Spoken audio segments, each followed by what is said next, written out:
Hola, bienvenidos a un nuevo video en el canal. Hoy hablaremos sobre Jerome Henry Brudos, o más conocido como el asesino fetichista. Sin más, comencemos.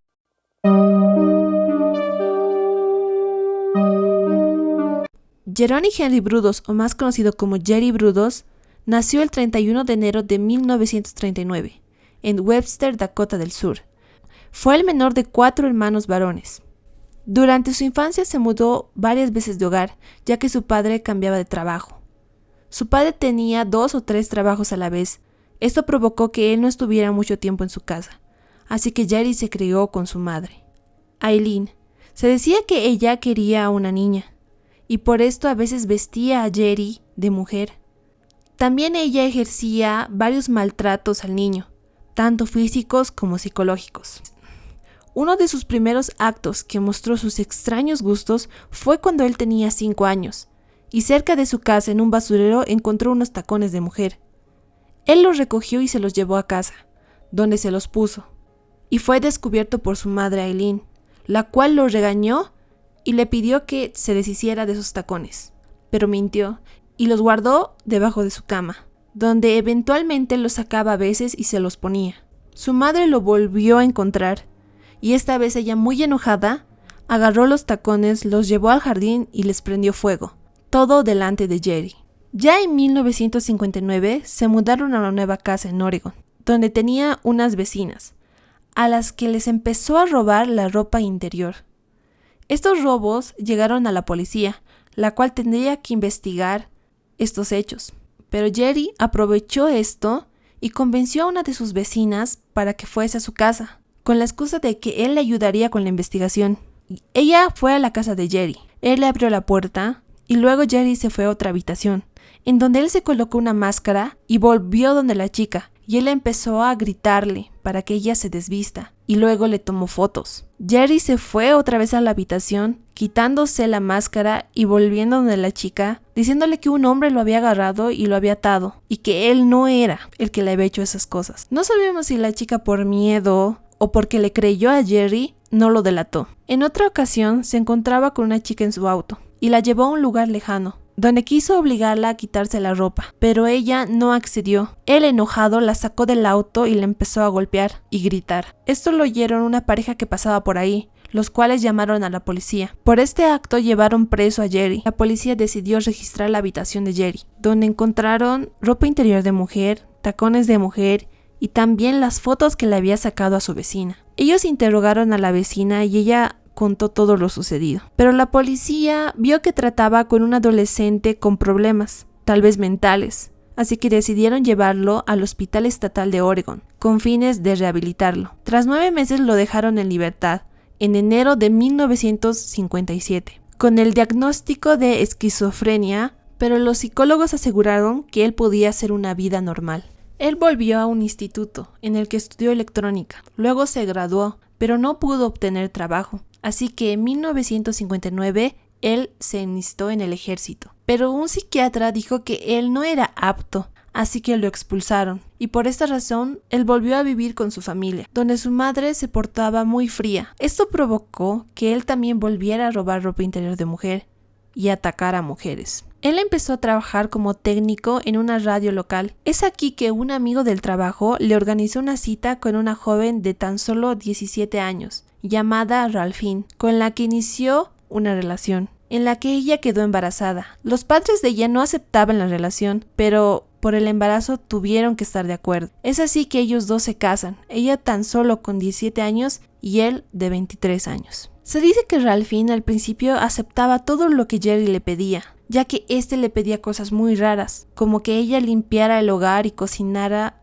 totalmente desnuda y solo con tacones. Y mientras ella hacía todo esto, Jerry siempre le tomaba fotos. Lo único que Jerry le pedía era que ella no entrara a su taller del sótano, donde él había hecho un cuarto oscuro para revelar fotografías. Jerry era una persona que no podía conservar por mucho tiempo sus trabajos, y por esta razón también Ralphine con el tiempo se volvió más exigente y ya no cedía a las exigencias de Jerry. Pero Jerry, en un grito de llamar la atención de Ralphine, él a veces se vestía con ropa de mujer, que robaba. Se tomaba fotos y a veces las dejaba por lugares para que Ralphine las encontrara, pero ella ya no le tomaba mucha atención. Cuando nació su segundo hijo, Él, al salir del hospital, vio a una mujer que le gustó y la siguió hasta su casa. Esperó a que la mujer se durmiera y luego entró al departamento, donde empezó a robar la ropa de la mujer. La mujer, al escuchar ruidos, decidió ir a ver qué pasaba, pero inmediatamente Jerry se le lanzó encima y abusó sexualmente de ella. Luego escapó. Su esposa ya no le tomaba mucha atención. Ella se dedicó solo en cuidar a sus 2 hijos. Tampoco era una mujer que hacía muchas preguntas. Así es como pasamos a la primera víctima fatal de Jerry Brudos. 26 de enero de 1968. Linda Slawson, de 19 años, la cual vendía enciclopedias de puerta en puerta para pagar su colegio. Ese día tuvo la mala suerte de toparse con Jerry, el cual estaba en su jardín y se mostró interesado por los libros, así que con engaños llevó a Linda a su taller. Aquí él agarró una palanca y la golpeó en la cabeza. Esto la dejó inconsciente. Luego Jerry subió a su casa y le dio dinero a su esposa y le pidió que salieran a comer con sus hijos. Ella accedió y luego de esto bajó al taller, donde procedió a desvestir a Linda y le puso la ropa interior que él tenía guardada. Le tomó varias fotos y, no conforme con esto, decidió cortarle un pie. Esto lo hizo con una sierra. Posteriormente guardó el pie en un congelador y lo sacaba cuando hacía sus ritos fetichistas. Esa misma noche esperó a que todos durmieran en su casa. Agarró el cuerpo de Linda, la llevó a su auto, lo amarró a un motor y luego lo arrojó al río Willamette. Por otro lado, la familia de Linda la buscaba sin tener respuestas. Pasaron los meses y Jerry mudó a su familia a Salem, a una casa que tenía un taller independiente, lo que tanto Jerry quería. Tras 10 meses de su primera víctima, él continuó con la segunda. 26 de noviembre de 1968. Él volvía de su trabajo en la autopista cuando vio a una joven a la que se le había averiado su coche. A él le pareció linda. Ella era Jane Whitney, de tan solo 23 años de edad. Él se detuvo y le brindó su ayuda, diciéndole que ella le acompañara a su casa por unas herramientas y luego volverían al lugar para arreglar su auto. Ella, ingenua, accedió. Jerry condujo hasta su casa, donde se bajó del auto, entró a su taller, volvió y se subió a la parte trasera del auto detrás de Jane, donde con una correa la ahorcó y posteriormente abusó de ella en el auto. Luego arrastró el cuerpo de la mujer sin vida a su taller, donde colgó el cuerpo en un gancho con unas poleas que él había puesto en el techo. Mantuvo el cuerpo ahí por varios días, en los que él abusaba y fotografiaba a Jane. Un día un coche chocó contra su taller, destruyendo una de las paredes, pero lamentablemente nadie se percató del cuerpo que colgaba en su interior. Por esta razón, Jerry se sintió enorgullecido y él pensaba que era más inteligente que la policía. Ese mismo día agarró el cuerpo de Jane y lo tiró al río de Willamette. La familia de Jane la buscaba incansablemente, pero lo único que pudieron encontrar fue su auto abandonado en la autopista. 4 meses después de su segunda víctima, él encontró a su tercera víctima. 27 de marzo de 1969, en Salem. Jerry se encontraba en el estacionamiento de un centro comercial, acechando a su próxima víctima, cuando vio a la joven Karen Springer, de tan solo 19 años. Ella acudía al centro para reunirse con su madre. Jerry la vio, se acercó a ella y la obligó a subirse a su auto, amenazándola con una pistola. Jerry la llevó a su casa, donde la metió a su taller. Aquí abusó sexualmente de ella y la forzó a tomarse fotos con la ropa interior y zapatos que él tenía. Luego la ató con una soga por el cuello y la sujetó al techo. Ella no se podía ahorcar porque estaba de puntillas y él parece que se aburrió, así que decidió alzar más la cuerda y la dejó estrangulándose en su taller, y él tranquilamente se subió a cenar con su familia. Cuando él regresó, ella ya había muerto. Él abusó sexualmente del cadáver y, no conforme, le cortó ambos senos e hizo unos moldes con estos, los cuales usaba como pisapapeles. Luego amarró el cuerpo a un motor y lo lanzó al río de Willamette. A Karen también la empezaron a buscar, pero lamentablemente no tenían pistas ni tampoco testigos que les ayudaran a encontrar a su hija. A este punto, Jerry se sentía el hombre más inteligente y pensaba que cualquier mujer que la atraparía caería en sus garras, pero no todas hicieron esto. El 21 de abril de 1969 vio a Sharon Wood, la cual cruzaba la calle hasta el estacionamiento de una universidad. Él la interceptó, amenazándola con una pistola, pero ella luchó y se resistió y no se dejó de él. Esto asustó a Jerry, el cual huyó. Ese mismo día, La sed de Jerry no se podía controlar. Horas más tarde, vio a Gloria Smith, una niña de tan solo 15 años, la cual se dirigía a su instituto en Salem. Él se acercó a ella y la amenazó con una pistola y la estaba llevando a su auto, cuando la niña vio a una mujer que estaba en su jardín y corrió hacia ella.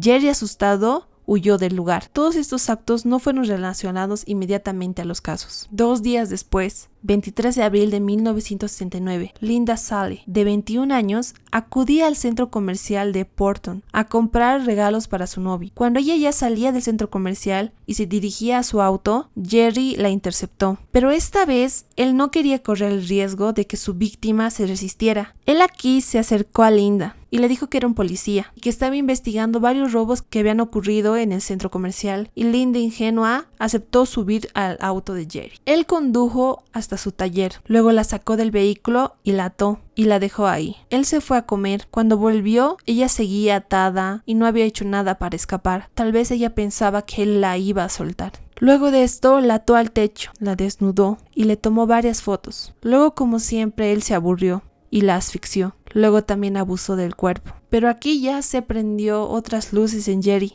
donde él quería experimentar, así que agarró 2 clavos y los metió en el tórax de Linda y le aplicó corriente para ver cómo reaccionaba el cuerpo de ella. Luego de esto agarró el cuerpo, lo ató a un motor y lo arrojó al río de Willamette. Con todos estos actos, Jerry sentía que la policía nunca lo iba a atrapar. Pensaba que él hacía las cosas muy bien, pero esto iba a terminar el 30 de mayo de 1969, cuando un pescador encontró el cuerpo de una mujer. Esta fue identificada como Linda Sally. Le realizaron una autopsia, donde se demostró que ella fue estrangulada y que también tenía algunas quemaduras. La policía decidió rastrear el río, donde 2 días después encontraron un segundo cuerpo. Este era el de Karen Springer, también estrangulada. Los cuerpos estaban atados con un nudo particular usado solo por electricistas para jalar cable. Con esto la policía se dio cuenta que trataban con un asesino serial por los patrones que tenía. La policía empezó a interrogar a gente cerca del instituto en el que acudía Karen Springer, cuando se toparon con una joven, la cual le dijo haber visto a un hombre que rondeaba el instituto, el cual decía que buscaba compañía y que no dejaba de hablar de las chicas desaparecidas. La policía le pidió a la joven que si volvía a ver al hombre les avisara, y ella lo hizo. La policía interceptó al hombre y este hombre se identificó como Jerome Brudos, pero ellos no podían arrestar al hombre, así que lo dejaron ir. Pero ya con estos datos, la policía pidió los antecedentes, en los cuales vieron que él estuvo internado en un psiquiátrico por sus abusos en la adolescencia. También descubrieron que era electricista, y esto ya era mucha coincidencia. Con todo esto decidieron ir a la casa de Jerome. Él los recibió en su taller, donde uno de los policías vio la misma soga que fue encontrada en los cuerpos de las mujeres en el río, pero ellos no podían registrar el lugar ni llevarse nada porque no tenían una orden. Pero Jerry vio el interés del policía y le ofreció darle un pedazo de soga. El policía obviamente aceptó.